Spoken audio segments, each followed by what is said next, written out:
കടുത്ത വേനലിൽ കരിഞ്ഞുണങ്ങുകയാണ് ഇടുക്കിയിലെ ഹൈറേഞ്ച് മേഖല. ജില്ലയിലെ പ്രധാന ജലസ്രോതസ്സായ പെരിയാർ നദിയുടെ ശ്വാസം നിലനിർത്തുന്നത് നേരിയ നീരൊഴുക്കാണ്. ഇതോടെ പെരിയാറിനെ ആശ്രയിച്ചുള്ള വലുതും ചെറുതുമായ 50-ലധികം കുടിവെള്ള പദ്ധതികളാണ് പ്രതിസന്ധിയിലായിരിക്കുന്നത്.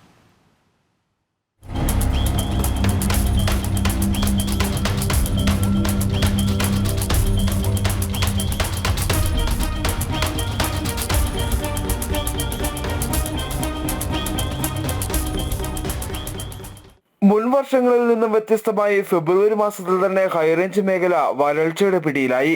പല സ്ഥലങ്ങളിലും ജലസ്രോതസ്സുകൾ വറ്റി വരണ്ടു. പെരിയാർ നദിയിലും നീരൊഴുക്ക് തുലവും കുറഞ്ഞു. 1986 ഇതിനു മുമ്പ് ഫെബ്രുവരി മാസത്തിൽ വരൾച്ചയുണ്ടായത്. അന്ന് 2 മാസത്തോളം പെരിയാറ്റിൽ നീരൊഴുക്ക് ഉണ്ടായിരുന്നില്ല. സമാന അവസ്ഥയിലൂടെയാണ് നിലവിൽ പെരിയാർ നദി കടന്നു പോകുന്നത്. പെരിയാറിലെ നീരൊഴുക്ക് പൂർണ്ണമായും നിലച്ചാൽ ജല അതോറിറ്റിയുടെയും ത്രിതല പഞ്ചായത്തുകളുടെയും ഉൾപ്പെടെ ചെറുതും വലുതുമായ 100ഓളം കുടിവെള്ള പദ്ധതികളുടെ പ്രവർത്തനം നിശ്ചലമാകും. കടുത്ത വേനലിൽ പെരിയാർ വറ്റി വരളുകയാണ്.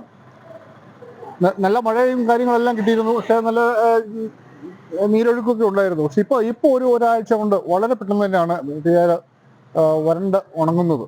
അതിന് കാരണമെന്ന് പറയുന്നത് ഈ എസ്റ്റേറ്റുകളുടെ ജലചൂഷണമാണ്.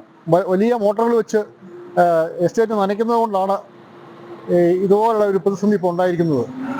ഈ പെരിയാറിനെ ആശ്രയിച്ച നിരവധി കുടിവെള്ള പദ്ധതികളാണുള്ളത്.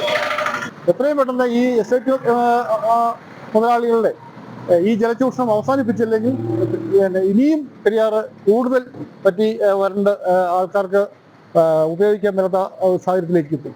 ചില പദ്ധതികളിലെ ശുദ്ധജല വിതരണം ആഴ്ചയിൽ 2-3 പ്രാവശ്യമായി ചുരുക്കിയിട്ടുണ്ട്. പെരിയാറിന്റെ കൈവഴികളായ ചെറുപുഴകളും തോടുകളും ഇതിനോടകം തന്നെ വറ്റി. വേനൽ മഴ വേണ്ടത്ര ലഭിക്കാതിരുന്നതാണ് പ്രതിസന്ധിക്ക് കാരണമായത്. മഴ ഇനിയും വൈകിയാൽ ഹൈറേഞ്ച് നേരിടാൻ പോകുന്നത് കൊടിയ വരൾച്ചാക്കാലത്തെ ആയിരിക്കും.